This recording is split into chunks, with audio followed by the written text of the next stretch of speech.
बलिया में करपात्री जी महाराज के शिष्य अभिषेक ब्रह्मचारी ने प्राइम न्यूज से खास बातचीत में कहा कि करपात्री जी महाराज ने राम मंदिर आंदोलन की नींव रखी थी। राम मंदिर और सनातन के खिलाफ बोलने वालों को खलनायक बताया। ओबीसी के सवाल पर उन्होंने कहा कि किसी एक व्यक्ति के विरोध करने का ये मतलब नहीं है कि पूरा समुदाय विरोध कर रहा है। अभिषेक ब्रह्मचारी ने आगे कहा कि यहाँ तो महिलाओं के वस्त्र फाड़ देने पर भी राजनीति होती है। ऐसे लोगों को क्या कहा जाए। हमारे लिए श्री राम नायक हैं और गर्व की बात है। और अभिषेक ब्रह्मचारी ने क्या कुछ कहा वो भी सुनिए। राम का मंदिर स्थापित हो रहा है, ये हम लोग के लिए कम गौरव की बात नहीं। हम जाके ही क्या करेंगे, नहीं पहुंच के ही क्या करेंगे, परंतु उनके लोग जरूर जाएंगे। उनकी आस्था जो है महापुरुषों की शुरू की हुई जो एक परंपरा है वो एक मूर्ति रूप ले रही है, एक आकार प्रकार ले रहा है, भगवान पुनर्स्थापित हो रहे हैं। यह हम लोग के लिए बड़ी ही प्रसन्नता की बात है। हम लोग तो यहाँ अगर माता बहन के शरीर से साड़ी निकल जाता है, उनके अंतरंग वस्त्र फाड़ दिए जाते हैं, उनके जो अंग की चर्चा नहीं करते उन पर भी लोग राजनीति करना शुरू कर देते हैं। तो राजनीति करने वालों का कोई टैबलेट तो है नहीं कि उनको दे दिया जाए वो संतुष्ट हो जाए। यह तो मानसिक संतुष्टि होती है। भगवान राम के मंदिर बन रहा है, किस रूप में बन रहा है, कैसे बन रहा है, निमंत्रण मिल रहा है कि नहीं मिल रहा है, करने वाले और कराने वाले दोनों ही प्रशंसनीय है। कम से कम राम की तो चर्चा हो रही है। हम लोग रामचरितमानस में सुनते हैं कि भाव कुभाव अलख आन सहु, नाम जपत मंगल दिशि दसहु। मैंने भाव से भी कुभाव से भी भगवान को गालिए दो सवेरे उठ के 100 को, तबो तो राम का नाम ले रहे हो। हम लोग बाथरूम आदि में जानते हैं, भोजपुरी क्षेत्र के लोग हैं, यहाँ भी बैठे करें राम राम राम राम, माने वहाँ भी राम का नाम आ जाए तो विरोधी से भगवान राम का नाम तो स्वीकार कर रहे हैं। यह हम लोग के लिए बड़ी प्रसन्नता की बात है। कोई राजनीति के बहाना हो तो रहा है, राम तो चर्चा के केंद्र है। कभी तो राम की चर्चा और राम के नाम लेने पर लोग कहते थे कि ये तो कम्युनल है, कम्युनल है, कम्युनल है। आज तो देखिए कि केंद्र में राम आ गए। सबकर मत खगनायक एहा, करिए राम पद पंकज नेहा। भाव से कुभाव से गाली देके, राजनीति से, बिना राजनीति के राम को केंद्र में रखना, ये हम लोग के लिए प्रसन्नता की बात है। कि जो सूरदास जी सुर सारावली में बहुत पहले लिखे थे, हमको लगता है भक्ति काल 1500 कुछ ईस्वी में चला था, जिसमें सूर कबीर मीरा तुलसी ऐसे लोग आए थे। तो उसमें सूरदास जी ने अपने सुर सारावली में लिखा था कि 2000 संवत के बीते ऐसो जोग जुड़ो। मैंने 2000 के संवत जब बीतेगा तो ऐसा युग आ जाएगा कि कल 100 साल के सतयुग हो, चौदिक राम फिरो। उन्होंने लिखा है कि 2000 संवत जब बीतेगा पूरा रोमांच हो रहा है। महापुरुषों का बात कभी भी गलत नहीं हो सकता है, शास्त्र कभी भी गलत नहीं हो सकता है। लिखा है उन्होंने कि 2000 संवत जब बीतेगा तो कलयुग में 100 बरस के लिए सतयुग आ जाएगा। आज देखिए, पक्ष हो विपक्ष हो, स्टालिन हो चाहे और लोग जो है मौर्य जी कौन कौन बोल रहे, या तो राम को गाली दे के एक पक्ष जीवित है या राम को सराहना करके जीवित है। सनातन धर्म को गाली दे के कोई अपना राजनीति कर रहा है, एक व्यक्ति सनातन धर्म के पक्ष में खड़ा होकर जी रहा है। तो पूरा सिस्टम जो राम और धर्म पर केंद्रित हो गया है, यह हम लोग के लिए बड़ी प्रसन्नता का बात है कि 2000 संवत के बीते जो महापुरुष ने बहुत साल पहले, 400-500 साल पहले सुर सारावली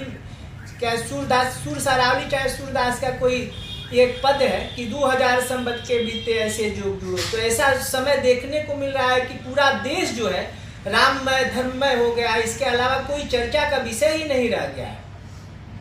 साधु तो लेते ही लेते थे, हर पॉलिटिकल पार्टी राम पर केंद्रित हो गई है, धर्म पर केंद्रित हो गई, सनातन धर्म पर केंद्रित हो गई। कोई बोलता है कि सनातन धर्म गलत है तो 10 आदमी बोलता है कि नहीं सनातन धर्म की ये विधा है। तो ये हम लोग के लिए बड़े प्रसन्नता की बात है कि उल्टा सीधा ऐसे ही, परंतु धर्म पर सब केंद्रित हो रहा है। धर्म को कोई नकार रहा है तो सब लोग उसका पक्ष भी ले रहा है। तो मैंने धर्म केंद्र में कहीं ना कहीं से आ जाना, ये बड़ी प्रसन्नता की बात है और बड़ी ही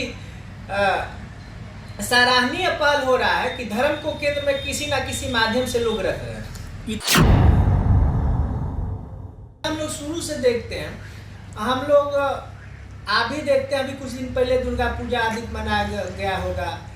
आप एक ठाकुर परिवार से हैं, आपने सिंह बताया, तो निश्चित रूप से आप उस परंपरा व्यवस्था को मानते होंगे, आपके परिवार के लोग मानते होंगे।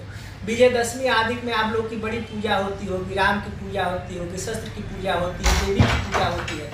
तो देवी और शास्त्र आकाश से उतर के तो आए नहीं है। उस सतयुग की घटना होगी, उस समय भी जब देवी का आवाहन हुआ, देवी प्रकट हुई, तो साधारण रूप में तो नहीं ना प्रकट हुई। सब लोग त्राही त्राही करने लगे, सब लोग खत्म हो गए, तब भगवान के सामने प्रकट किए तो भगवान से वो निकल के आई और देवी का रूप धर के असुरों का संहार कर दिया। जब तक नायक नहीं होता है, जब तक नायक नहीं होता है तो खलनायक का अंत भी नहीं होता है। तो जब नायक निकल के आता है तो उसके पीछे एक जनसमूह खड़ा हो जाता है। हम लोग देखे हैं कि सन 74 का आंदोलन, आप लोग तो ज़्यादा देखे होंगे। सन 74 के आंदोलन तो छिटपुट शुरू जरूर हो गया था, परंतु एक जब नायक मिला तो पूरा सिनारियो बदल गया और कौन सरकार थी उखाड़ के लोगों ने फेंक दिया। तो हर घटना और किसी ने में ऊर्जा कम नहीं होती है। जब नायक निकल के आता है तो उसके पीछे लोग खड़े हो जाते हैं, और जब लोग खड़े होते हैं तो निश्चित रूप से वो परिवर्तन का कारण बन जाता है। चाहे सतयुग में महिषासुर का वध करने के लिए देवी के रूप में नायक हो, राम के रूप में नायक आए हो, कृष्ण के रूप में नायक आए हो, चाणक्य और चंद्रगुप्त के रूप में नायक हो, चाहे आजादी के लड़ाई के रूप में जो कोई नायक आया तो परिवर्तन आया। तो पूरी लड़ाई जो होती है, जनता में ऊर्जा कम नहीं होता है, जनता में उत्साह कम नहीं होता है, जनता में परिवर्तन और समझने की क्षमता कम नहीं होती है, परंतु ये होता है कि जब नायक आता है उस ऊर्जा को जगाता है। जैसे हनुमान जी बैठे रहे तो क्या चुप साध रहे हो बलवाना, कौन तने बल कौन समाना। जब आपको जगाया जाएगा तो निश्चित रूप से आप में ये निकल के आ जाएगा कि नहीं, हम भी कुछ हैं, हमको कुछ करना चाहिए। कोई नाराज हो जाए तो ये तो उनकी मजबूरी है, उसमें हमारा तो कोई रोल है नहीं। हम तो ये चाहते हैं कि हमारे राम को स्थापित किया जाए, और हमारे राम स्थापित जब हो रहा है तो किसी को दुख हो रहा है तो उसका तो फिर हमने पहले ही वाला उत्तर देंगे कि हम कोई टैबलेट तो दे नहीं सकते हैं, कोई हमारे पास इंजेक्शन और वैक्सीन तो है नहीं। हम ये जाके थोड़े कह रहे हैं कि जहाँ काबा हमारे मुस्लिम भाइयों का पवित्र स्थान है वहाँ राम को स्थापित कर दिया जाए। हमने ये मांग तो कभी नहीं की। हमने ये कहा कि हमारा जो है वो हमको दे दिया जाए। उसमें भी देखिए यहाँ उदारता कितनी है। जहाँ जिस व्यक्ति का नाम भी नहीं था वहाँ से कुछ दूर कौनपुर गांव है, वहाँ भी मस्जिद बनाने की अनुमति लोगों ने दी है, लोग बना भी रहे हैं। तो ये तो हमारी उदारता है। परंतु सबसे बड़ी हमारी सहनशीलता रही कि इतने दिन तक चुप हम नहीं बैठे। ऐसा नहीं है कि हम चुप होकर भजन कर रहे थे। हमारे महात्मा कहीं जाके शहर में नहीं बैठ गए थे मुचुकुंद की बात, परंतु हमारे महात्मा उस समय भी लड़ रहे थे, जिसका परिणाम है कि 500 साल की लड़ाई एक मूर्त रूप में स्थापित हो रही है। ये नहीं है कि कोई आया और करके चला गया। इसके पीछे जो 500 साल की लड़ाई है, हमारे पूर्वजों ने जो मस्जिद तोड़ते समय लोग शहीद हुए थे, जिनको मारा गया था, और जो 92 में लोग शहीद हुए, जो अब तक लड़ाई लड़ी, सबकी अपनी एक भूमिका है।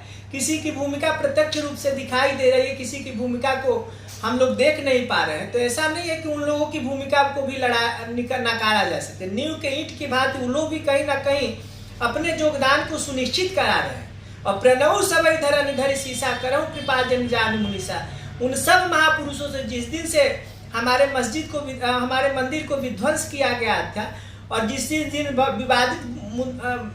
विवादित ढांचा निकाला गया, कार सेवकों पर गोली चली, उन सब शहीदों को जो राम के नाम पर अपने आप को उस वेदी पर निछावर किए हैं, सबको हम लोग भूरी भूरी प्रणाम करते हैं कि समर मरण पुनीश्वर सर तीरा, राम काज छन भंगु शरीरा। भगवान राम के लिए अपने शरीर का निछावर उस बलि वेदी पर करके और पुनः राम मंदिर की स्थापना उन लोगों के बलिदान के माध्यम, बलिदान के परिणाम स्वरूप स्थापित हो रहा है। वो निश्चित रूप से वंदनीय, प्रशंसनीय और अनुकरणीय है कि जिन्होंने अपने परिवार के लिए, राम के लिए अपना बलिदान किया है। उन महापुरुषों को स्थापित नमन करते हुए आज के लोगों को भी धन्यवाद देते हैं। माननीय सुप्रीम कोर्ट ऑफ इंडिया को भी हम लोग धन्यवाद देते हैं कि उनके उचित और समसामयिक फैसले से आज के सरकार को भी धन्यवाद देने से पीछे हम लोग को नहीं होना चाहिए। राम जन्मभूमि तीर्थ क्षेत्र को भी धन्यवाद देते हैं। आदरणीय, वंदनीय, स्मरणीय, अभिनंदनीय स्वामी करपात्री जी महाराज को भी हम लोग नमन, वंदन और अभिनंदन करते हैं कि जिनके सत संकल्प के प्रयास से आज राम मंदिर का आंदोलन सफल हो रहा है। हम लोग रामचंद्र परमहंस जी को भी याद करते हैं। हम लोग अभी वर्तमान के स्वामी नृत्य गोपाल दास जी के चरणों में अपनी माथा को नवाने का प्रयास करते हैं और उनके चरण धूलि को अपने मस्तक पर लगाने का प्रयास करते हैं कि इन महापुरुषों के सार्थक प्रयास से, सार्थक आंदोलन से आज राम मंदिर खड़ा हो रहा है। इन सबको हम लोग वंदन ही कर सकते हैं, अभिनंदन ही कर सकते हैं। समाचार के इतने लंबे समय के वक्तव्य में हम लोगों ने संदेश दिया कि राम काज छल भंग शरीरा, समर मरण पुनि सुरसर तीरा। जो हमारे महापुरुष हमेशा कहते रहते हैं कि अन्याय मिटे शुभ कर्म बढ़े, प्रभु तेरा एक सहारा है, सब सुखी रहे हो राम राज्य, बस यही हमारा नारा है। अंत में हम लोग यही कहते हैं कि जो राम राज्य आ गए, राम आ गए और राम राज्य की स्थापना पुनर्स्थापित हो, यही हम लोग चाहेंगे।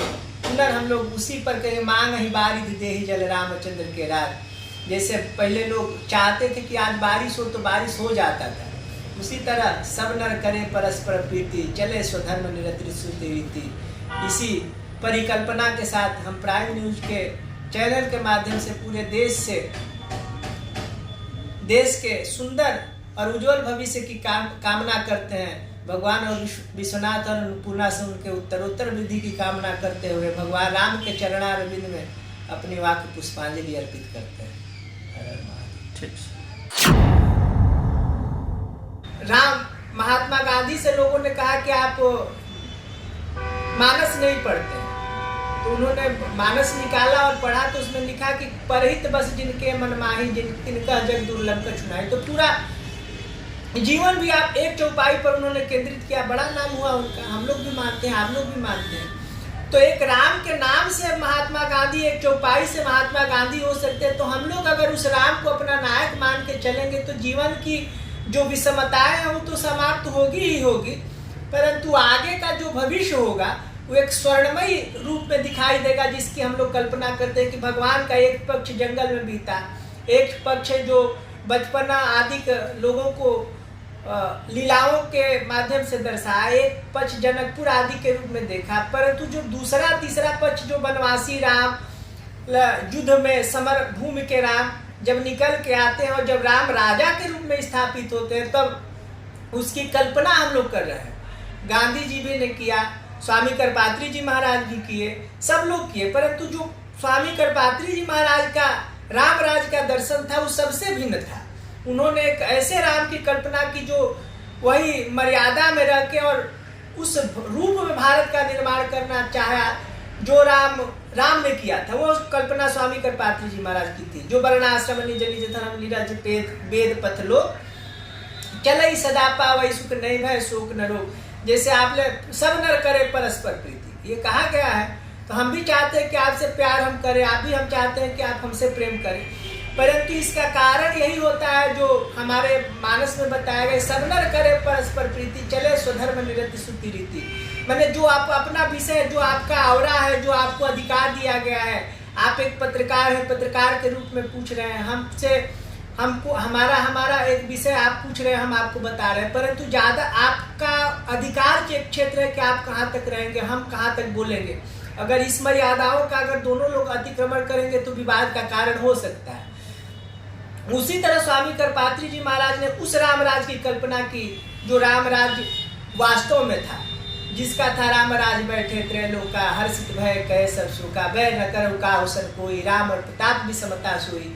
उस रामराज की परिकल्पना करने से पहले उसका इतिहास जानना पड़ेगा, उसको देखना पड़ेगा कि वो रामराज के केंद्र बिंदु में था क्या। देखिए कि हम मानस की चौपाई पढ़ते हैं जिसमें लिखा है सबके प्रिय सबके हितकारी, दुख सुख सरिस प्रशंसा गारी। तो हमने पूछा कि सबका हित अपने हाथ में, मान लीजिए कि आप हमारा हित चाहें, इनका भी पूरे संसार का हित चाहते, सबके प्रिय सबके हितकारी, दुख सुख सरिस प्रशंसाकारी, दुख सुख में भी समान रहा जा सकता है, प्रशंसा भी आपका कोई करे तो आप सुन सकते हैं, गाली भी दे तो सुन सकते हैं, जो अपना विषय है, परंतु आप सबके प्रिय कैसे हो सकते हैं। भगवान राम पूरे समाज के प्रिय थे, परंतु घर में बैठी हुई मंथरा के प्रिय नहीं थे। रावण के भय से सब भयाक्रांत था, परंतु विभीषण वही उनका विरोध कर रहा था, किसी ना किसी रूप में गुप्त चाहे प्रकट कर रहा था। तो हमने किसी महात्मा से पूछा कि ये बताइए कि हम प्रिय कैसे हो सकते हैं। तो उन्होंने कहा कि जिस राम पर पूरी रामायण लिखी गई है वो प्रिय नहीं हो सकते, तो आप प्रिय कैसे हो सकते हैं। जैसे जब सूर्योदय होता है तो पंखुड़ियों में जान आती है, फूल खिलता है, नदियों का कलकल ध्वनि सुनाई देता है, चिड़िया चहचहाती है, और आदिक मैंने एक मास जो होता है, एक जनसमूह जो होता है वो प्रसन्नचित्त होता है। सोलर लाइट से लाइट आता है, मैंने पूरा एक सृष्टि का क्रम चलने लगता है। परंतु वहीं चमगादड़, उल्लू और वेश्या को दुख होता है कि वेश्या का दुकान जो है रात में चलता है, दिन में बंद हो जाता है, तो उसको दुख होता है कि हमारी कमाई का साधन अब फिर 12 घंटा बाद आएगा, 10 घंटा बाद आएगा। चमगादड़ को दिखाई नहीं देगा दिन में कि अब हम अंधे हो गए, अब तो 12 घंटा हमको कुछ दिखाई नहीं देगा। उल्लू को कुछ दिखाई नहीं देगा। तो पूरा जनसमूह है को खुश हो रहा है, परंतु ये 3-4 लोग दुखी हो रहे हैं। तो इस 3-4 लोगों के दुखी होने से पूरा समुदाय दुखी नहीं न हो जाएगा, पूरा उसका क्रम तो बाधित होगा नहीं। उसी प्रकार जिसको अपने आप भय लग रहा है, हम कितना भयाक्रांत थे जब हमारे राम वहाँ नहीं थे। पूरा सृष्टि श्रुति चिल्ला कि जय दिन राम जन्म श्रुति गावहि, तीरथ सकल तहाँ चली आवहि, अवधपुरी ममपुरी सुहावन उत्तर दिश पे। मैंने प्रमाण के साथ दुनिया चिल्ला रहा है, शास्त्र चिल्ला रहा है, हमारे पूर्वज और महात्मा चिल्ला रहे हैं। कितने का बलिदान हो गया, कितने लोग अनशन करके मर गए, कितने पर गोली चली, कितनों ने लाठी खाई, कोठारी बंधुओं का आप लोग देख ही रहे हैं। तो वो कितना दुखी। अब कोई नाराज हो जाए तो ये तो उनकी मजबूरी है, उसमें हमारा तो कोई रोल है नहीं। हम तो ये चाहते हैं कि हमारे राम को स्थापित किया जाए, और हमारे राम स्थापित जब हो रहा है तो किसी को दुख हो रहा है, तो उसका तो फिर हमने पहले ही वाला उत्तर देंगे कि हम कोई टैबलेट तो दे नहीं सकते हैं, कोई हमारे पास इंजेक्शन और वैक्सीन तो है नहीं। हम ये जाके थोड़े कह रहे हैं कि जहाँ काबा हमारे मुस्लिम भाइयों का पवित्र स्थान है वहाँ राम को स्थापित कर दिया जाए। हमने ये मांग तो कभी नहीं की।